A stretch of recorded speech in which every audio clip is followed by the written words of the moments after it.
sebetulnya kita baru mau, kita masih mau menyembahkan, tapi nanti kena marah dari pastor.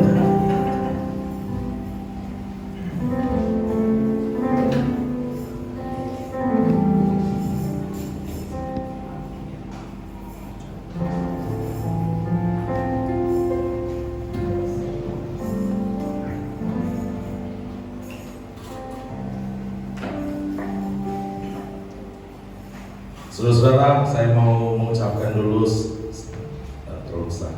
selamat Paskah kepada Bapak Ibu Saudara semua. Pertama kepada pastor dan semua barisan pemimpin di gereja ini. Terima kasih untuk kesempatan kami dapat melayani di tempat ini bersama. Saya rasa memang masih ingin menyembah Tuhan kan? Pastornya terus potong. Saudara, perjalanan pelayanan dalam 2 minggu ini telah dimulai minggu yang lalu sebetulnya ketika kami melayani bersama di Miri, terus balik ke Kucing, 3 hari di Kucing, kemudian di Seaman, 2 hari di Seaman, terus balik ke Kucing, terus workshop semalam, dan hari ini adalah Paskah. Nanti malam Brother Ray dan tim akan melanjutkan perjalanan ke Bangkok. Tetapi bersyukur juga karena mereka dapat menyempatkan masa untuk melayani di Sarawak. Saya perkenalkan dulu boleh saya nanti pastor perkenalkan lagi. Brother Ray Matosono bersama dengan saya yang di sini. Beliau adalah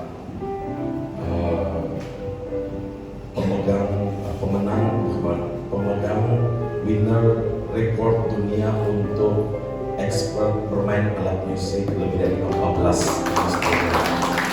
Jadi dia sebetulnya adalah guru dari semua musisi yang Anda saudara-saudara tahu, baik itu lagu-lagu rohani maupun lagu-lagu jasmani. Ya kan? Ini kan jasmani. Kalau mencakap duniawi, kita juga masih dunia kan, masih dunia. Oke, lagu-lagu rohani dan lagu-lagu sekuler ya, Bapak Ibu. Dia sudah berkawin dan tinggal menetap di Bandung, dan semua kegiatan di Bandung, Bapak Ibu boleh googling, boleh ke Facebook, ke IG, pelayanan mereka. Bapak Ibu, dia walaupun rambutnya panjang biasa musisinya, tapi hatinya itu Hello Kitty.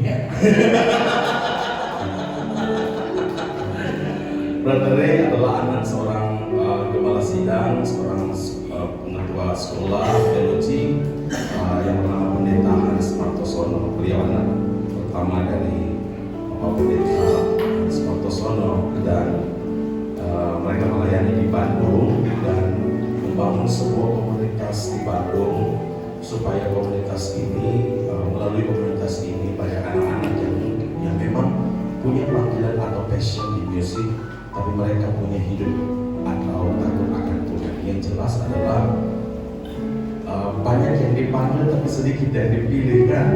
Tidak 100% orang yang kemudian berada dalam komunitas itu punya respon yang baik. Mungkin dari 10 ada 2-3 yang memang mau bertahan dan fight untuk hidup berubah dan dipulihkan. Dan juga tidak sedikit juga yang memang diantaranya tidak mau berubah, dan mereka masih meminum, merokok, dan hidup kan itu pilihan, betul tidak? Pilihan itu ada di tangan kita. Jadi kalau mau hidup berjaya, maka kita memilih untuk hidup takut Tuhan. Dan saudara-saudara, bersama dengan Brother Ray ada Nicholas, dia prinsipal dari sekolah musik yang ada di Bandung. Nicholas, silakan berdiri, yang tadi main gitar di sini. Dia juga degree dalam musik di Bandung dan saat ini masih jomblo. Betul kan? Atau ada puji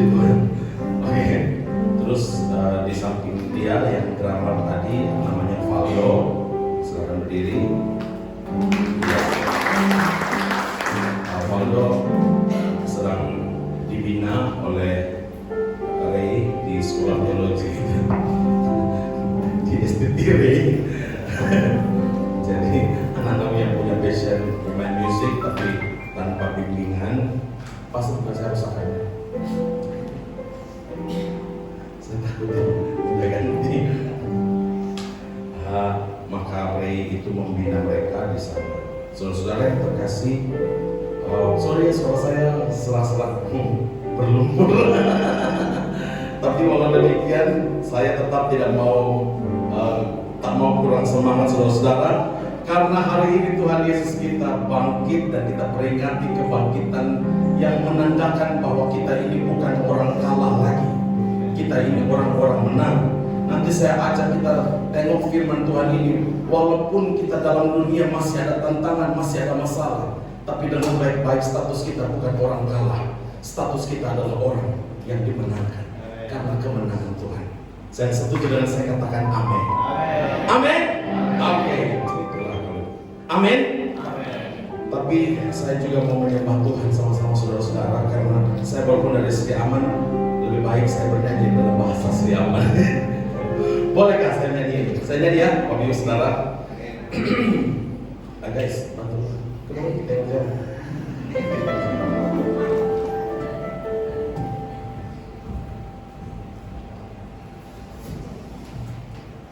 Ya, walaupun tidak latihan kan, tapi kita menyanyi saja. Jangan kita menyembah Tuhan.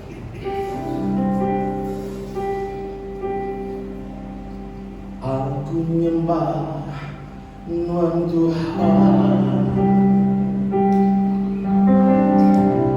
Engkau penghabiskan hatiku. Sama-sama pelan-pelan. Lemah aku tersesat, hari jalan Tuhan, hidupku mulai baru. Dia tersegang Tuhan, Tuhan mati nabiku, Tuhan uji dosaku, Engkau jatuh cinta, Engkau pengasih Tuhan. Coba sama-sama ya. Berikan aku pengelana, hidup dalam dunia hidupku, besarkan nama dalam penghidupanku, yang pengasih Tuhan.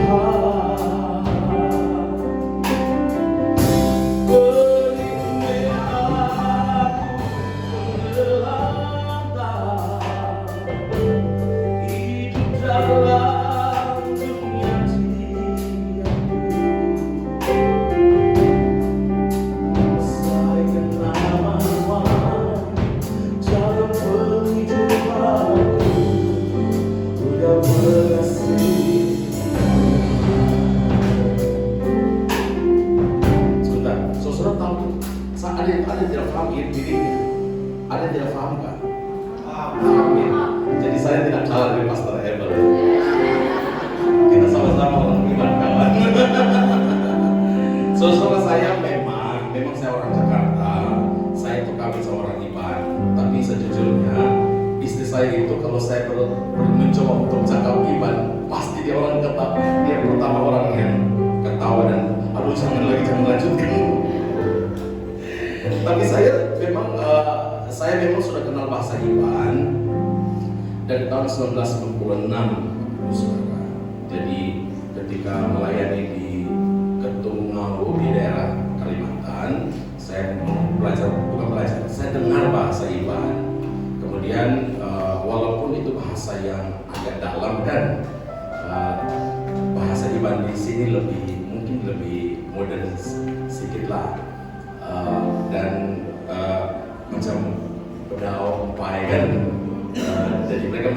yang baik.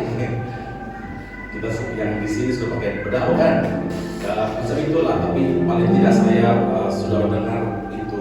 Tapi waktu salah satu lagu yang saya rasa memang ini lagu menolong saya untuk mengingatkan saya dan jemaat untuk kita ini tidak ada alasan untuk tidak bersyukur, betul tidak? Rasa syukur kita itu bukan karena kita dapat apa-apa, atau maaf, supaya kita dapat apa-apa, tapi karena kita sudah dapat segala sesuatu dan Dia sudah menyediakan segala sesuatu. Tapi syaratnya Dia hanya cakap simple saja, yaitu cari dahulu kerajaan Allah dan kebenarannya, semua ditambahkan. Sayangnya keraguan dan kelemahan membuat kita sungguh-sungguh lemah. Kemudian kita ini kadang-kadang terhanyut dengan tipuan-tipuan iblis yang membisikkan di telinga sampai kita menjadi lemah. Tapi saya mau ajak kita untuk lihat bahwa Yesus tidak ada disalib lagi dan bahkan sudah tidak ada dikubur lagi, tetapi Dia sudah bangkit dan membawa kita semua. Bukan kita mau jumpa Tuhan melalui pastor Ebel lagi, tapi kita jumpa Tuhan face to face. Dan waktu Anda duduk saat ini, Anda harus yakin bahwa Allah bukan berada di depan di stage ini, tapi Allah ada di hati kita. Yang setuju dengan saya, tepuk tangan yang luar biasa untuk Dia yang sudah hadir dan memberkati saudara-saudara yang berkasih. Saya jemput kita bangkit berdiri, kita nyembah Tuhan bersama, boleh? Mari kita bangkit berdiri bersama. Aku nyembah, semua.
Saya tidak buang masa lagi. Thank you very much Aldo dan Nico, thank you. Silakan kembali ke alam kalian. Berdiri teman-teman saya, firman Tuhan yang saya ajak untuk kita renungkan bersama itu saya ambil dari 1 Petrus, dan memang kalau Bapak Ibu Saudara Lester tubarkan, jangan lama-lama. Ini adalah firman yang akan saya bawakan hari ini. Tapi kalau tolong bawa minuman saya ke sini. Ya, di dalam kereta bahkan di situ kawan-kawan ini tanya kenapa tiba-tiba pastor minum soft drink. Tidak, khotbah saya tentang sebenarnya. Simple kan? Tapi saya mau hari ini saya akan ingin membawa Anda untuk melihat bahwa sebetulnya kemenangan Tuhan Yesus itu telah membuat segala sesuatu perubahan terjadi dalam tatanan atau aturan dalam dunia ini. Seven up, ya, itu adalah bagian yang ingin saya bawa untuk mengajak Anda melihat bahwa Yesus kita itu bukan hanya mati terus bangkit macam orang hanya menyamakan dia dengan Lazarus yang mati kemudian dibangkitkan itu. Tapi jangan lupa, kemudian Lazarus itu mati lagi. Betul tidak? Tapi Yesus, dia mati, dia bangkit, dan dia tidak mati lagi. Dan itu yang membuat kita ini sampai hari ini berbeda dengan orang-orang yang di luar Tuhan. Orang-orang yang di luar Tuhan, yang membedakan kita dengan mereka adalah mereka ketika hadapi masalah, punya pergumulan, mereka tidak pernah punya pengharapan. Kepada siapa mereka berharap? Mereka hanya berkata semoga atau insya Allah, ya. Tapi hari ini saya mau tekankan dan ingatkan kita lagi, masalah boleh ada, tapi karena kita punya Yesus yang sudah bangkit, membuat kita punya pengharapan. Jadi yang membedakan orang di luar sana yang tidak percaya Tuhan Yesus dengan orang-orang dalam kekristenan yang terutama mereka yang percaya Tuhan Yesus adalah pengharapan. Mereka tidak punya pengharapan, tapi kita punya pengharapan di dalam Kristus. Saudara yang terkasih dalam Tuhan Yesus Kristus, hari ini saya ingin mengajak kita untuk membaca merenungkan bersama di 1 Petrus pasal 1. 1 Petrus pasal 1, ya dibuka ini macam tengok wayang ya. 1 Petrus pasal 1 ayat 1 dulu, dan satu persatu ayat akan saya bahas secara singkat. 1 Petrus pasal 1 ayat 1. Kita tengok saja di sini, kalau Bapak Ibu Saudara bawa buku kudus pun boleh, handphone pun boleh, tapi kita lihat dulu 1 Petrus pasal 1 ayat 1 dan seterusnya. Dari Petrus, Rasul Yesus Kristus kepada orang-orang pendatang yang tersebar di Pontus, Galatia, Kapadokia, Asia Kecil dan Bitinia. Nah, saudara-saudara, bagian ini, ayat ini, yang pertama yang kemudian Petrus ingin nyatakan adalah Petrus ini kan kita ketahui beberapa hari yang lalu ketika kita masuk dalam momen-momen Jumat Agung, yang kita ingat itu salah satunya pasti Petrus, betul tidak? Ketika Petrus menyangkal Tuhan Yesus. Tapi saudara, ingatkah? Apakah kita kemudian merenungkan bagaimana ketika Yesus itu tengok, ini belum ada satu kata apapun, tidak ada satu perkataan pun yang keluar dari mulut Tuhan Yesus ketika dia sudah menyangkal Tuhan Yesus. Tetapi yang jelas adalah ketika Yesus tengok dia dan kemudian dia menyadari akan sebuah kesalahan yang sangat fatal, yaitu dia mengkhianati Yesus. Saudara yang terkasih dalam Tuhan Yesus, hari ini saya ingin mengajak kita untuk melihat bahwa ternyata ayat yang dimulai ini memberi pengertian kepada kita bahwa Petrus mengerti dia bukan seperti yang dulu lagi, seperti lagu itu Dewi Yul Brode Marantika dulu lagi berdrami sedih, tahu kan pas karaoke ini kan sama. Nah, saudara, dia mengatakan begini kepada para pendatang. Sebetulnya kata yang dia pakai adalah untuk orang asing. Kalau mau secara jujur, mau mengakui secara jujur, siapa yang di antara saudara ini memang lahir dibesarkan di Kucing? Di Kucing, dilahirkan, dibesarkan di Kucing. Tolong jangan malu-malu. Ya, satu. Jumlah kita ini kira-kira ada 60 ya, 60, 70 lagi begitu lah ya, ya kan? Kira-kira ada 10%, ada 10% dari yang hadir. Tolong katakan yang lahir besar di Kucing. Kamu mesti tanya bapak, mesti tanya jadi kau. Lah saya lahir di Kucing. Kasihan kau, kau tengok punya ICK. Kau sudah mau kawin mesti tanya jadi saya tinggal di Kucing. Saya lahir di mana? Orang buangnya di mana? Ya, yang jelas adalah mungkin belum tidak sampai 110% dari yang hadir. Bermakna kita ini juga pendatang. Jadi begini saudara, Petrus ini ketika dia bertobat dan kemudian mengalami Pentakosta itu, mengalami kebangunan rohani itu, mengalami pemenuhan roh itu, kemudian dia berubah. Tanpa disadari, ramai orang yang datang dalam malam KKR itu. Itu ceritanya, kisahnya lah dalam Kisah Para Rasul pasal 3 itu. Kemudian dalam KKR itu, ternyata di antaranya ada banyak orang dari wilayah Asia kecil ini. Kalau waktu itu saudara mau tengok, next slide. Di wilayah ini, semua orang itu datang ke Yerusalem dan mereka menikmati yang namanya Pentakosta itu. Nah, saudara-saudara, pada waktu yang momen yang luar biasa itu, kemudian si penakut yang bahkan berkhianat ini, bahkan kita pengkhianat begitu ya, ini kemudian dia bangkit berdiri, dan ada lebih dari 3.000 orang yang dengar firman Allah dan apa yang sudah Yesus lakukan, dan mereka bertobat, mereka dipulihkan, dan di antaranya adalah orang-orang di wilayah ini. Saudara, mungkin macam ini. Macam kalau Anda datang dengan paspor merah di Indonesia, ya kan, supaya lebih senang. Anda imagine saja, Anda datang dengan paspor merah di Indonesia, maka Anda punya layak tinggal itu hanya 30 hari, betul Pak saya? Hanya 30 hari saja. Lebih kamu kena deportasi. Tapi sebelum deportasi, kena penjara dulu 3 bulan. Macam Pati. Jadi saudara, bukan Pati, bukan hanya orang Indonesia saja yang ada di Sarawak. Orang Malaysia yang ada di Indonesia juga ada Pati.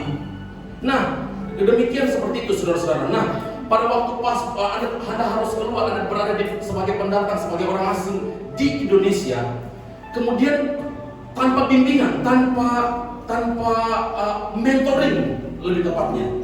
Ini seperti kalau kita dari kampung-kampung ya saudara, kita dari kampung-kampung, kita datang di Kuching, kemudian kita tinggal di Kuching, kerja atau mungkin belajar di Kuching, dan tidak ada gereja mana-mana, macam itu.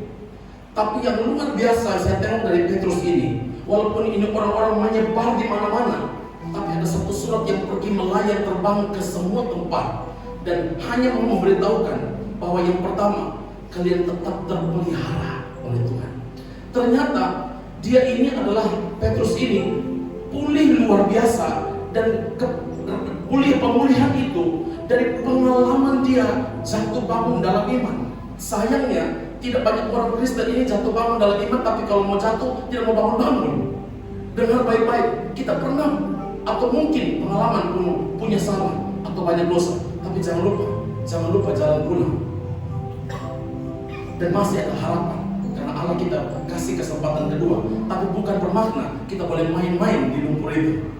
Saudara, ini perbedaan adalah ketika kita tahu bahwa ini turning back, kita harus balik dan memutuskan untuk kembali, maka bukan memberi kesempatan bahwa kita boleh jalan kembali ke sana. Kita harus membayangkan bahwa jalan itu bukan sudah ditutup, tapi jalan itu sudah hilang, macam tak ada lagi. Saudara yang terkasih, 1 Petrus pasal 1 ayat 1 ini menggambarkan tentang perhatian dari Petrus. Dia ingin menyatakan bahwa sampai kapanpun kamu jangan pernah lupa apa yang sudah pernah dialami ketika kamu hadir dalam KKR itu. Maksudnya itu saudara.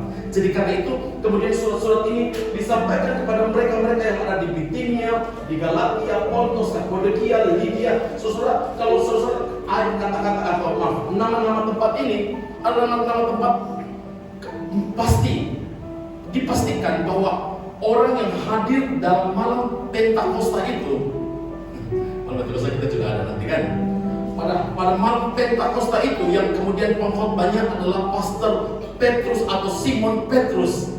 Waktu itu adalah orang-orang dari wilayah ini, dan karena itu firman ini, ayat ini kemudian dia memang menjadi sebuah statement pertama bahwa inilah sebuah pengakuan, kamu adalah orang-orang yang adalah murid saya karena aku adalah rasul atau murid langsung dari Tuhan Yesus.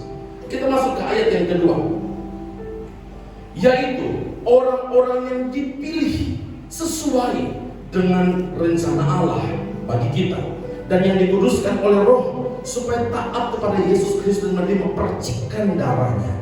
Kiranya kasih karunia dan damai sejahtera makin melimpah atas kamu. Saudara-saudara yang terkasih, waktu kalian datang atau saudara Bapak Ibu datang ke tempat ini, ini sebetulnya memang ini adalah sebuah pilihan. Tapi bukankah kita juga mempertimbangkan contoh macam ini? 3 hari yang lalu ketika kami ada melayani workshop di Sri Aman, malamnya itu kan ada hujan lebat kan, hujan angin keras sangat. Dan lepas dinner itu saya cakap ke Alex, rasanya orang tidak datang ya, karena memang hujan yang betul-betul gila. Acara pukul 8, kemudian pukul 7.30, betul Alex ya? Pukul 7.30 ini kita baru selesai makan, terus kena balik ke gereja lagi. Tapi hujan sangat deras, dan ternyata saudara-saudara, hujan berhenti tepat waktu, artinya dia reda sedikit tepat waktu. Dan semua orang datang, kemudian saya menyadari memang keputusan untuk meresponi sesuatu itu bukan karena siapa yang menjadi, atau mungkin ini orang jemputan kita ini bagus, bukan. Tapi semua itu adalah respon ketika Roh Kudus bekerja dalam hati seseorang. Waktu Anda datang ke gereja dan Anda cakap, Anda duduk di sini, saudara-saudara, bukan kebetulan Anda duduk di sini, tapi ada satu rencana besar. Tengok ini, rencana Allah yang sangat besar bagi saudara dan saya, untuk bukan hanya lihat. Kamu datang ke gereja, kamu harus alami hadiran Tuhan itu. Biasanya orang-orang tertentu menggunakan kata hadirat Tuhan, tapi saya lebih yakin dan percaya kata yang dimaksud lebih menunjukkan kepada perjumpaan dengan Tuhan. Perjumpaan dengan Tuhan ini jangan hanya sesuatu nyanyian yang kemudian kita rasa. Betul, menyembah Tuhan itu feeling, tapi juga ada akal budi, ada pikiran, tapi juga ada kehendak. Jiwa ini terdiri dari 3 elemen ini, saudara-saudara. Karena itu jangan lupakan satu dan jangan abaikan satu dan Anda menekankan yang lain. Inilah kehidupan kita. Setiap Anda yang datang di sini dan mau tahu bahwa bukan hanya mau tahu, tapi mau mengucap syukur buat kemenangan Dia. Hari ini beribu-ribu bahkan miliar orang, bahkan bilion orang Kristen yang ada dalam dunia merayakannya. Tapi kita punya cara merayakan yang berbeda-beda. Hari ini Anda merayakan dengan tarian yang indah. Thank you siapa yang melatih mereka. Saya tahu Penny itu kamu nari bagus, dan gerakan kamu orang atur bagus. Tapi secara teknik itu dancer itu memang supaya ada gerakan yang power, mereka harus menari sambil bernyanyi. Betul ya Mas Sofia? Betul kan? Betul kan Sis ya? Memang harus bernyanyi, dan hampir sebagian mereka besar mereka bernyanyi. Itu membuat mereka betul-betul mengalami. Saudara diberkati dengan tarian tadi. Tepuk tangan untuk Tuhan. Wow. Saudara diberkati dengan pujian penyembahan tadi. Amin. Jangan senang-senang supaya mereka senang. Tapi saya tuh orang senjata yang merinding itu. Ya itu ya masa cakap itu. Wah, saya imagine saja kalau ada penyembahan yang setiap minggu seperti itu. Betapa indah. Saya rasa lebih baik saya tinggal di gereja 1 hari dulu dan menyembah Tuhan saja. Tapi itulah kalau kehadiran Tuhan yang bekerja, dan Dia yang tarik semua orang kepadanya. Saudara yang terkasih, ini ayat yang kedua. Mari kita kembali, kita lanjutkan ke ayat yang ketiga. Terpujilah Allah dan Bapa Tuhan kita Yesus Kristus, yang karena rahmat-Nya yang besar telah melahirkan kita kembali oleh kebangkitan Yesus Kristus dari antara orang mati kepada suatu hidup yang penuh pengharapan. Saudara-saudara, memang yang benar adalah ketika kita datang kepada Tuhan, bukan kata permintaan dan permohonan yang perlu kita utarakan, tapi kata pujian dan syukur. Bukan karena apa yang sudah Dia buat saja, tapi apa yang sedang Dia buat dan akan Dia buat. Yang membedakan orang percaya dan orang Kristen umumnya adalah orang percaya ketika menghadapi sesuatu bukan menunggu supaya Tuhan melakukan apa dalam masalah ini, tapi orang percaya ciri khasnya, orang percaya jenisnya atau peraturan hidup orang percaya adalah ketika hadapi masalah, dia bukan tunggu jawaban atau tunggu jalan keluar dari Allah, tapi dia duduk dan mengingat semua kebaikan Tuhan. Sanggupkah kita ingat kebaikan Tuhan? Waktu Anda sedang mengingat kebaikan Tuhan, macam masalah jadi kecil. Kalau tidak percaya, coba saja. Kalau tidak percaya, hari ini kita buat status kita tak payah yang lain-lain. Welcome to my problem. Coba berani. Bukan, itu bukan menantang Tuhan, tapi artinya masalah bukan lagi sesuatu yang akan menakuti dan kemudian membuat kita hancur, lebur, bukan. Tapi masalah adalah peluang supaya kita mengalami mujizat dan mujizat. Jadi karena itu Tuhan Yesus sendiri berkata, bersyukurlah ketika engkau menghadapi itu, bersukacitalah ketika engkau menghadapi itu. Tantangan boleh ada. Tantangan yang paling terasa saudara-saudara, kalau saudara-saudara pergi ke Imart, Anda dulu bawa 100 ringgit saja sudah dapat 2 bag, betul? 100 ringgit kau berapa apa sekarang? Pegang di tangan, bag saja 20 sen. Betul tidak? Ibu-ibu atau bapak yang pergi ke Imart, paling tidak ke Imart lah, atau ke kedai swalayan yang lain, Anda tengok ya, waktu beberapa tahun yang lalu Anda bawa beberapa duit, itu pasti akan bawa pulangnya banyak. Tapi sekarang mungkin Anda terasa, saya tak tahu Anda rasa atau tidak, nasi 7 ringgit, lepas pandemi nasi 11 ringgit, tapi tetap orang pergi makan. Tapi walaupun kelihatan macam kecil saja, kesulitan itu sudah mulai terus bergerak sampai kepada satu titik di mana pengharapan, kepada siapa pengharapan itu orang percaya letakkan. Hari ini kemenangan Yesus dari kematian ini membuat kita bukan lagi bagaimana saya harus hidup, bukan, tapi bagaimana mengapa saya hidup dalam dunia ini dengan alasan rencana Allah, tapi juga ada pengharapan yang besar. Tetapi kemudian ini membuat kita untuk tidak beralasan untuk mengucap syukur. Makanya sebelum minta apa-apa, bersyukur dulu. Belajar untuk mengatakan terima kasih Tuhan. Bahkan terima kasih untuk pujian yang tidak mudah engkau izinkan. Saudara-saudara yang terkasih, inilah ciri khas bentuknya Petrus ini begitu. Ketika dia dipulihkan, dia bukan cakap lagi, nanti kalau kamu datang jadi raja, kamu datang ke dalam dunia, saya jadi apa ya? Bukan seperti murid yang lain. Tapi dia sudah berubah, saudara. Dia mengatakan, terpujilah Allah dan Bapa Tuhan kita Yesus Kristus. Saudara, ayat yang keempat, next slide.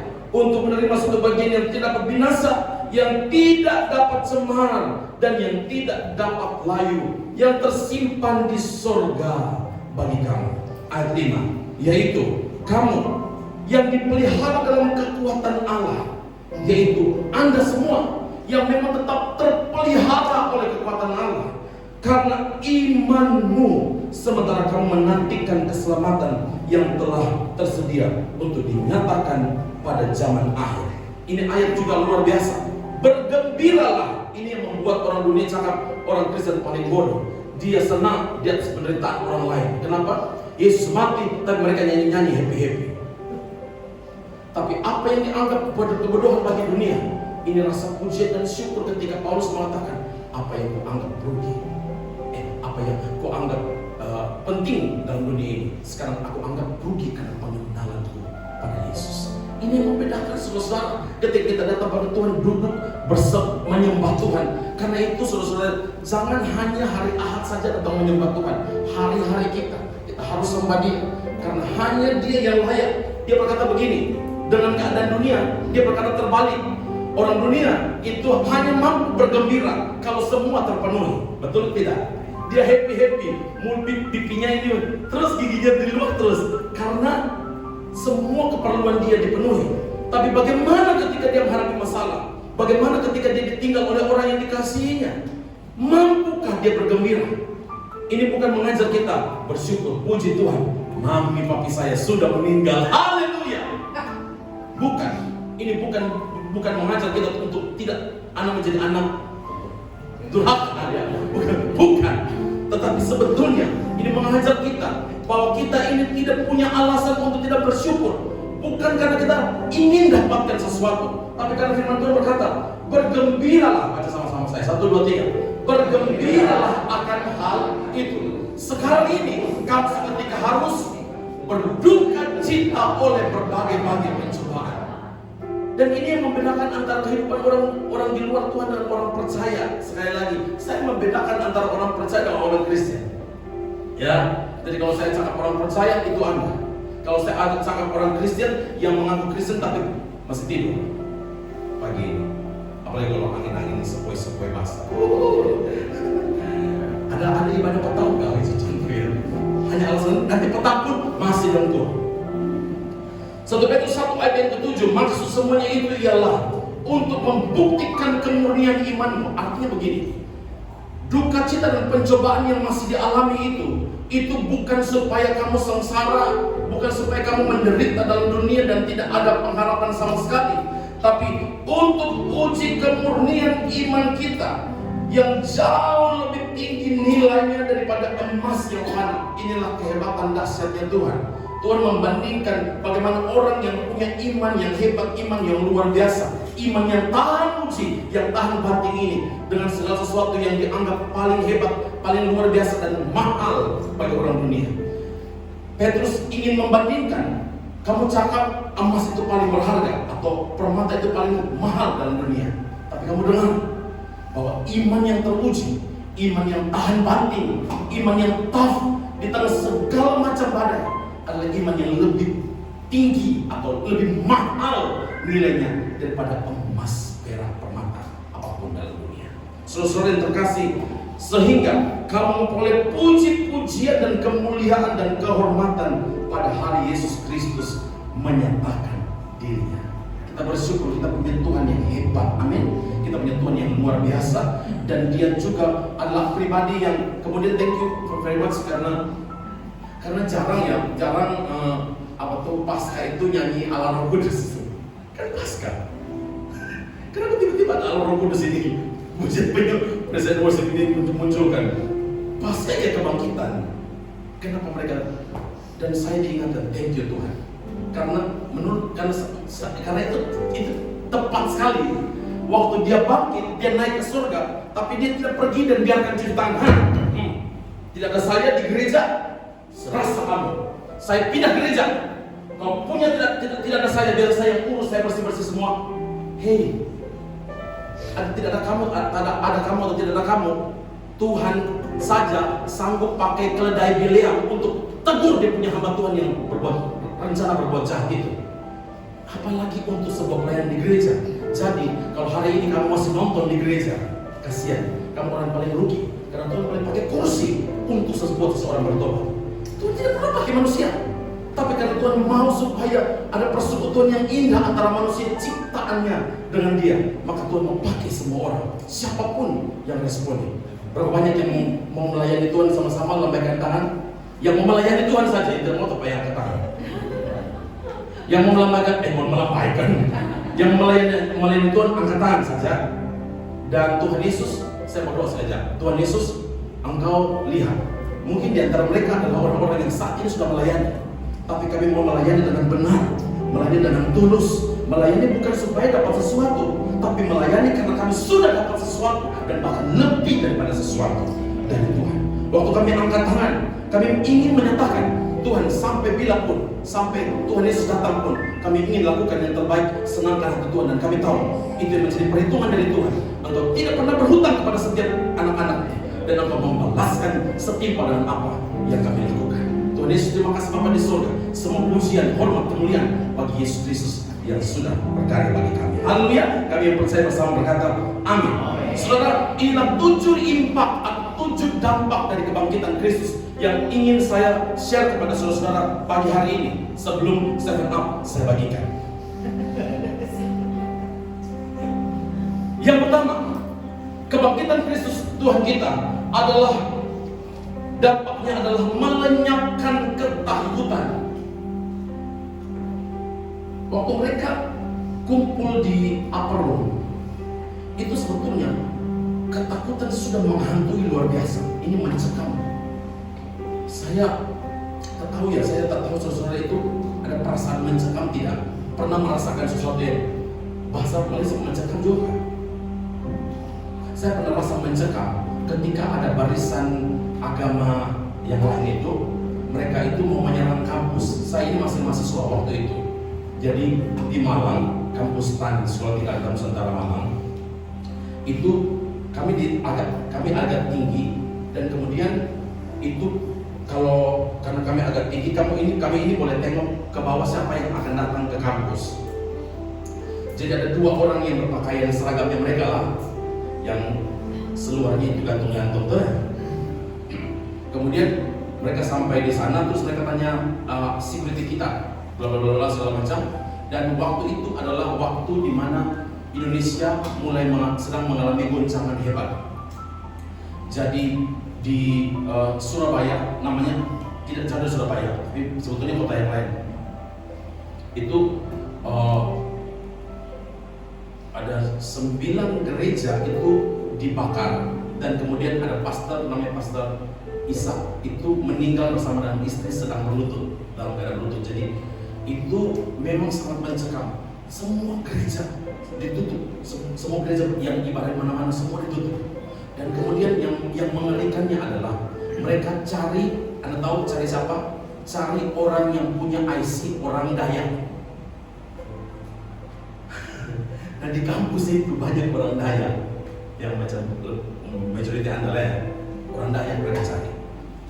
Yang cari ini orang yang katanya orang Dayak ini makan hati mereka, punya keluarga yang disambas. Tapi ingat cerita itu kan. Nah, suasana mencekam itu seperti itu, saudara. Jadi kami sangat sungguh-sungguh mencekam, rasanya mencekam. Semua diam. Jadi Anda ingat ya kalau macam pandemi, kita semua sudah rasakan. Nah macam itu. Coba tengok, ada orang yang jalan-jalan di jalan raya, ada, ya kan? Mau keluar pun tengok kan? Yang macam itu, saudara. Itu suasana sangat mencekam. Tapi ketika Pentakosta itu dialami, hidup mereka dilahirkan kembali, maka inilah impact pertama yang Allah nyatakan, yaitu ketakutan dilenyapkan. Makanya firman Allah itu ada 365 kali Tuhan berkata, jangan takut. Bermakna ada 365 hari Tuhan bilang, anak-anakku, jangan takut. Hari ini ketakutan apa yang menimpa kita? Dengan kebangkitan Kristus, hal yang pertama atau dampak yang pertama, Dia memberi keberanian di dalam hati kita. Dia lenyapkan ketakutan itu. Impact yang kedua,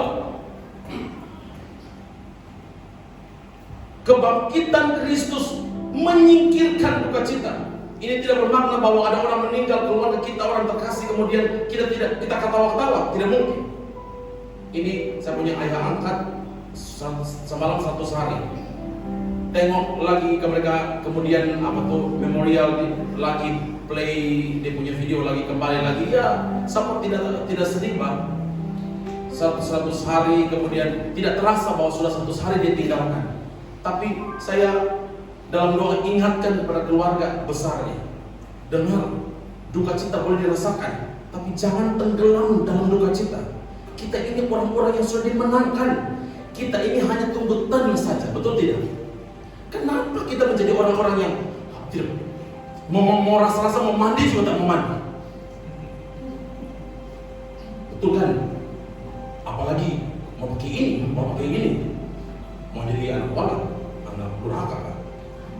Saya merasa memang itu dalam pengertian menghargai, tapi ini bukan cara orang Kristen, ini bukan cara orang percaya.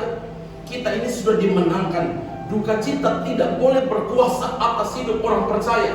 Walaupun kita mengalami duka cita, tapi ingat, kita punya pengharapan, kita punya Kristus, bukan pernah mati, tapi Dia sudah bangkit. Itu menjadi fokus kita.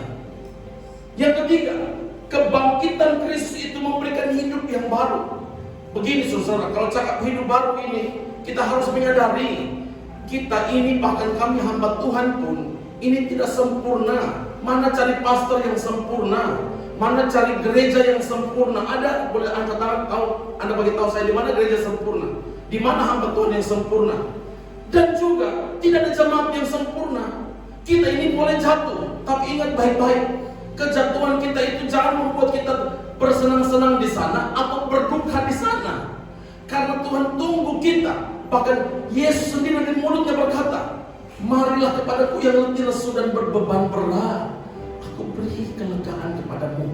Janji dan undangan ini, jemputan ini membuat kita harus meresponi bahwa ada peluang kita untuk minta pengampunan dari Tuhan Yesus. Kita pernah buat salah, atau mungkin kita pernah jatuh dalam kesalahan, tapi kemudian bangkit lagi dan kemudian meresponi bahwa hidup baru itu adalah panggilan. Hidup baru itu adalah panggilan. Tapi kita tidak pernah mengalami hidup baru kalau kita tidak responi panggilan itu. Keempat, saudara-saudara, kebangkitan Kristus memberi dampak. Kita ini hidup dalam pengharapan. Berkali-kali bahkan di awal dari khotbah ini, saya ingin kita semua ketahui, yang membedakan itu bukan karena kita ini duduk, mereka itu berdoa tidak duduk di kursi, bukan. Tapi yang membedakannya adalah bukan juga kita ini puasa hanya Jumat akhir. Iya, saya pergi ke Sriaman dan mereka cakap, kami puasa. Oh, hari-hari lain tidak ada. Kenapa puasa? Jumat akhir. Puasa Jakartanya, tumben. Tumben, apa tumben? Tiba-tiba puasa. Ya, tidak tahu lah. Tapi saya tadi cakap dengan Pastor Ebel, Pastor cakap, yaitu budaya di negeri Sarawak. Ya, boleh. Tidak berdosa pun kan. Tapi jangan jadikan itu budaya rutin. Apa itu? Kenapa puasa? Tuhan Yesus itu bukan mati, saudara. Tuhan Yesus itu sudah bangkit. Hello. Orang semua sudah sampai Hongkong, kok baru sampai di Miri. Astaga. Semua orang sudah sampai di langit, sampai di itu planet Mars. Kita belum selesaikan Sarawak pun belum selesai ujung ke ujung. Ini artinya kita itu harus menyadari bahwa pemahaman yang benar itu akan tolong kita untuk action yang benar. Kalau kita paham firman Allah dengan benar, action kita jadi benar. Jadi kalau supaya bagaimana actionnya benar, maka farming yang benar. Tapi tidak apa. Kalau cakap tentang puasa itu, puasa adalah sebuah panggilan. Puasa adalah sebuah kerinduan. Bukan bagaimana caranya, tapi atau aturannya. Tapi mengapa saya harus ambil doa dan puasa? Karena saya mau dekat lagi pada Dia. Mungkin hari-hari terlalu busy, tapi hari ini saya mau pakai. Bahkan masa makan pun saya mau jumpa Tuhan Yesus. Nah itu, saudara-saudara. Jadi bukan tidak makan dan tidak minum, nanti kita itu berbuka puasa. Tidak. Kebangkitan Kristus memberikan harapan bahkan kepada orang-orang yang tidak punya pengharapan. Dengarkan, anak-anak yang suatu waktu nanti kemudian kamu tidak sampai kepada ekspektasi kamu. Mak bapak cakap, kamu harus jadi ini, itu. Kalau tidak sampai, tenang, nuan tenang. Tenang, karena kita punya pengharapan di dalam Kristus. Tuhan Yesus selalu kasih kesempatan untuk kamu dapat raih, kalau memang itu rencana Dia. Yang kelima, dampak kebangkitan Kristus menyediakan yang kita perlukan. Halo, apa yang kita perlukan hari ini? Dengar baik-baik. Kristus sudah bangkit sehingga Dia Allah yang menjadi biasa dan sering dipakai kata Jehovah Jireh. Artinya Dia Allah yang provide apa yang kita perlukan. Jadi dengar, hari ini belum dapat yang kita perlukan. Percayalah, Tuhan punya waktu, bukan waktu kita, tapi waktu Dia pasti terbaik untuk kita. Yang setuju dengan saya katakan amin. Yang keenam, dampak kebangkitan Kristus memberikan kekuatan untuk hadapi masalah. Waktu Tuhan Yesus bangkit, bukan memberi jaminan bahwa kita hidup jadi orang percaya, jadi orang Kristen tanpa masalah. Tapi masalah tidak dapat menjadi tuan atas hidup orang percaya. Tapi masalah menjadi pijakan orang percaya untuk going to the next level.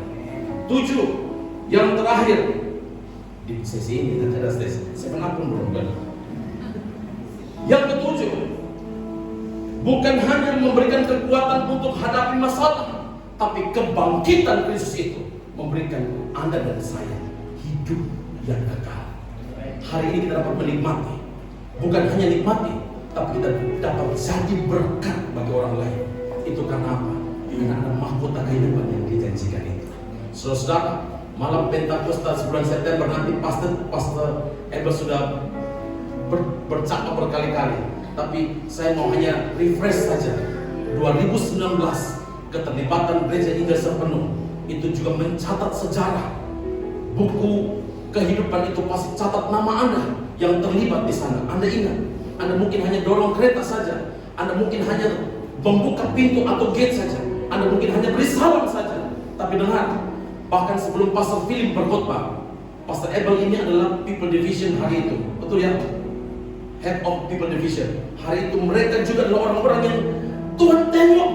Bahkan pengkhotbah belum naik, jangankan pengkhotbah, penyanyi pun belum membuat nyanyian apa-apa. Tapi kesembuhan demi kesembuhan, mujizat demi mujizat terjadi. Kenapa? Karena Allah yang melakukan adalah Allah yang tidak pakai tunggu masa manusia. Dia tidak perlu, belum sekarang, nanti main eventnya pukul 7, dia tetap tunggu. Tapi dia lihat bagaimana keseriusan dan ketulusan hati kita untuk terlibat dalam sebuah kegerakan rohani. Kegerakan rohani tahun ini akan mendorong kita untuk melihat bahwa Allah kita tidak pernah berhenti berkarya dan terus berkarya. Dan yang kita rindukan bukan hanya gereja Injil Sepenuh bangkit, tapi negeri Sarawak bangkit. Nama kita gereja Injil Sepenuh yang ada jemaat-jemaat yang Anda semua ini adalah orang-orang yang diperhitungkan semua jeripaya kita. Amin. Pegang itu. Kalau belum daftar, cepat daftar ke Brother Amin. Ya, saudara. Maaf ya, saya minta maaf beribu-ribu maaf, berjuta-juta maaf dari ujung rambut sampai ujung kaki. Saya yang orang Indonesia saja rindu sebuah kebangkitan negeri, kebangkitan rohani dialami oleh negeri Sarawak. Anda ini orang Sarawak, mati hidup di sini, tanah air Anda. Masa kan Anda jadi penonton saja? Come on, ini waktunya untuk bangkit. Supaya tidak lupa yang panjang-panjang yang tadi itu 7 impact ini, maka saya akan memberi vitamin 7up untuk Anda. Dan inilah 7up yang saya maksudkan, supaya kita dapat ingat impact-impact yang sudah Tuhan Yesus lakukan dan akan bermanfaat bagi saudara dan saya. Lester, keluarkan 7up yang lain, bukan tadi pagi. Nah, up yang pertama, inilah 7up yang saya maksudkan. Kebangkitan Kristus itu update. Dia selalu memperbaharui. Anda punya handphone saja, Anda tidak boleh pakai kalau Anda tidak update. Betul tidak? Tapi hari ini, kalau Anda semua tengok ini di kedai, Anda terus ingat, saya ini tidak boleh seperti dulu lagi. Handphone saja selalu update. Masakan saya itu seperti itu terus? Faldo terus ditegur, diingatkan oleh Brother Ray. Kenapa? Cara bermainnya harus update. Orang semua sudah bermain dengan cara yang luar biasa, masih macam biasa-biasa saja. Tapi hari ini dia sudah membuktikan dia boleh update kan? Tepuk tangan untuk Tuhan Yesus dulu. 7up ini, setiap kali 7up Anda tengok, Anda harus terus ingat up yang pertama apa? Sama-sama cakap lah. Up yang pertama apa? Artinya apa? Kedua, up yang kedua. Ini impact dari kebangkitan Kristus. Up yang kedua adalah dia mengangkat. Dia mengangkat kita, bahkan kita yang tidak berharga, kita yang tidak layak pun diangkat oleh Tuhan. Dia mengangkat kita. Ini up yang kedua. Up yang pertama apa tadi saudara? Apa yang pertama? Senang cakap kan tiap hari. Tiba-tiba Samsung minta update. Kalau tidak update, kau punya handphone kau taruh on lagi. Ya. Jadi sekarang kalau ada masalah, move on. Kenapa masalahnya? Pergi. Kan? Update. Yang kedua apa Lester? Update. Yang ketiga, saya cari ini punya istilah-istilah apa? Kenapa? Karena saya pikir macam sedap juga ya kalau khotbah 7 up ya. Emang 7 up ya. Kan ada tengok 7-Eleven. Kalau saya cakap 7-Eleven mau khotbah 7, ini khotbah saya mau khotbah di sini 7 up macam best juga ya. 7-Eleven, kalau 11 jangan kan 11, 5 saja orang sudah tidak hafal-hafal kan. Mau 11. Dan waktu saya tengok ini, saya terus ingin membawa supaya Jemaat harus ingat bahwa mereka itu perlu menyadari akar dosa itu dicabut. Jangan tanam balik, jangan tanam lagi. Kebangkitan Tuhan Yesus itu dia bukan hanya cabut pokok, sampai akar-akarnya dicabut. Anda bukan yang lama lagi, Anda itu yang baru, ciptaan yang baru, kata firman Allah. Yang keempat adalah apa? Uphold. Artinya kita ditegakkan. Kita bukan orang kaya lagi. Kita bukan berjalan sampai tertunduk dan bukan angkat dagu dalam kesombongan, tapi kita menatap kepada masa depan dan melihat bahwa Kristus itu sudah bangkit. Dan tengok itu salib bukan supaya sedih-sedih, bukan, tapi bangga. Yesus tidak tergantung di situ lagi. Itu yang membedakan saudara antara orang percaya dan orang Kristen. Kalau orang Kristen itu salibnya masih ada patung itu. Tidak, kita punya patung sudah tidak ada lagi, bukan tidak ada lagi dalam situ. Bahkan jangankan disalib, dikubur pun sudah tidak ada lagi. Kenapa? Dia sudah hidup di sini. Katakan amin. Dia sudah hidup dalam sini. Saudara yang terkasih, ini yang keempat. Upload, ya, memindahkan. Dia pindahkan hidup kita dari yang lama jadi yang baru. Mungkin kamu yang dulu tidak pergi ke gereja mana-mana, kemudian dipindahkan dan masuk dan berada dalam komunitas ini, tetap berakar di sana, berakar di sini, bertumbuh di sini, dan yakinlah bahwa kita pasti akan uphill, kita akan naik, kita akan menanjak, kita akan semakin ditinggikan, dimuliakan dalam pengertian positif ya, bukan dimuliakan kemudian kita mencuri kemuliaan itu, bukan. Tapi bagaimana Allah memakai hidup kita untuk naik, karena tak mungkin pelita itu dinyalakan di bawah dan kemudian diletakkan di bawah, pasti di atas supaya menerangi semua orang. Anda dipanggil jadi orang percaya bukan supaya Anda menikmati, tapi Anda jadi berkat. Yang terakhir, yang kelima, upgrade, ya, selain update, uplifting, upload, uphill, upgrade juga penting. Karena itu, saudara, Pastor Apple ini kami dua macam adik-beradik, saudara. Kadang apa kacau hanya kerjanya hanya karya aja saja. Saya kacau dia begitu. Jadi ketika dia menghadapi sebuah beban, kalau dia sharing ke saya, kalau sharing lah, saya pun tak pernah minta. Kalau sharing, pasti kami berdua akan memikirkan masalah, bukan membincangkan masalah, bukan masalah. Tak bisa habis kalau bincangkan masalah, tapi memikirkan bagaimana solusi yang terbaik. Terutama ketika menghadapi malam Pentakosta. Sebagai seorang event manager, Pastor Apple punya tanggung jawab yang sangat besar. Event manager itu dia harus kendalikan, walaupun dia harus dengar perintah dari saya. Tapi karena Pastor, saya tak ingat pun dia sangat inisiatif. Pastor yang ini sudah atau belum? Harusnya saya yang tanya dia, kenapa ditanya saya? Tapi tanggung jawab dia terhadap kebangunan rohani itu mulai saya rasakan bahwa dia adalah salah satu orang yang sangat bertanggung jawab melakukan tanggung jawab yang tidak mudah ini. Dan thank you karena Anda punya pastor yang hebat.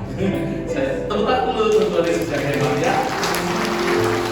Pastor saya 2 hari lalu kalau tidak silap, 3 hari lalu saya membawang dengan Lester di chat tentang pastor. Kau tidak jujur dengan beliau ya? Dan tip-tip. Betul kan? Saya membawa dengan dia. Saya cakap begini, kamu bersyukur punya pastor yang kreatif. Dia tahu apa yang dia perlu buat dan dia akan lakukan apa yang boleh dia buat. Jadi kamu sebagai jemaat, sebagai orang yang melayani, jaga pastor kamu baik-baik ya. Itu ayat yang mulut saya saudara ketika saya selesai mengemalakan SMI Presbyterian.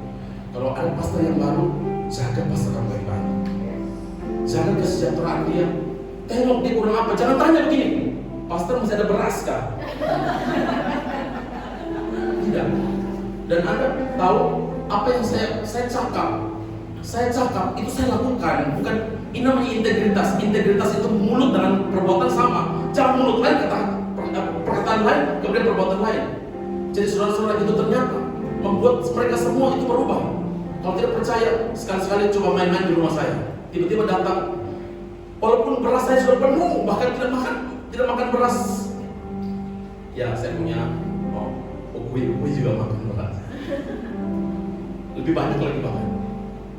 Tapi saya mengerti bahwa jemaat luar biasa ketika mereka menyadari bahwa mereka dilayani oleh orang yang sangat punya hati kepada umat, kepada domba-domba, memelihara, merawat domba-domba. Makanya saya membawa dengan Lester Pastor, minta maaf ya, tapi saya mengaku dosa. Betul, saya benar-benar merasakan bagaimana jemaat Praise Valley waktu itu sangat amat menjaga kesejahteraan kami. Dari segala sesuatu, saudara-saudara, apa saja. Bahkan maaf ya Pastor, saya dan istri saya itu belum persilahkan masuk, datang, dalam terus masuk ke bilik. Kamu, saudara, Anda tahu tengok itu udah ketemu apa? Apa yang belum ada ya? Apa yang sudah ada? Dan ada satu momen-momen pasti mereka, apalagi appreciation day. Saya setiap kali appreciation pastor day itu ya, appreciation day itu, minta maaf ya, bahkan satu lori bawa pulang. Tapi saya bagi-bagi lagi, tapi tidak bagi pastor Ebel, karena dia punya jemaat yang juga saya dia. Nah, tepuk tangan untuk kalian semua. Ya betul saudara, ini tidak melampau-lampau, tidak melebih-lebihkan. Tapi saya merasa bahwa ketika jemaat memperhatikan gembalanya, secara otomatis gereja itu di-upgrade terus. Karena apa? Hikmat dan visi yang Tuhan beri itu bukan kepada leaders, tapi kepada gembala. Kemudian mau dibawa kemana domba-domba, itu diletakkan di gembala. Minta maaf ya, bukan kepada penatua, tapi pada gembala. Istilah yang Alkitab pakai itu karena kondisi dan keadaan dan konteks waktu itu. Pastornya sedikit. Imagine jumlah puluhan bahkan ratusan ribu orang hanya dilayani oleh 12 pastor saja, 12 rasul saja. Yang sekali kan diganti sama Matias kan. Dan kemudian ada muncul Paulus, kemudian ada Barnabas, kemudian ada Timotius yang dimuridkan. Dan tidak cukup untuk melakukan semua pelayanan yang sangat besar dan berjauh-jauh. Sekarang ini senang. Kita mampu menggembalakan melalui handphone saja. Tapi imagine dulu macam mana? Maka kemudian dilantiklah penatua-penatua. Tapi ingat, visi diberikan oleh Allah kepada gembala. Mau dibawa kemana gereja ini? Gereja ini harus upgrade. Tadi kami bincang-bincang dengan Brother Ray. Brother Ray ini punya pengalaman dan punya kemampuan yang sangat luar biasa. Saya bukan mengagung-agungkan dia, bukan. Tapi kalau anak-anak Tuhan yang mau tekun melakukan sesuatu, Tuhan pasti tambah-tambahkan hikmat. Tuhan tambah-tambahkan luar biasa untuk kapasiti. Dan kapasiti itu bukan supaya makan sendiri, tapi jadi berkat. Dan kita bincang-bincang, Brother Ray punya input bagaimana sound ini supaya kedengarannya lebih oke, dan supaya kita menikmati. Ini namanya upgrade semuanya. Tapi tidak apa, dia cakap tidak apa, step by step kita lakukan. Yang jelas adalah kita perlu upgrade, tapi itu harus dimulai dari hati kita yang punya kerinduan untuk melihat dan mengalami mujizat Allah dinyatakan di tempat ini. Berikan kemuliaan bagi Allah. Bagi teman yang berdiri bersama, dan saya rindu bersama menyanyikan lagu yang tadi. Boleh ya? Ya. Yang si Svestin tadi pimpin itu apa? Allah Roh Kudus ya.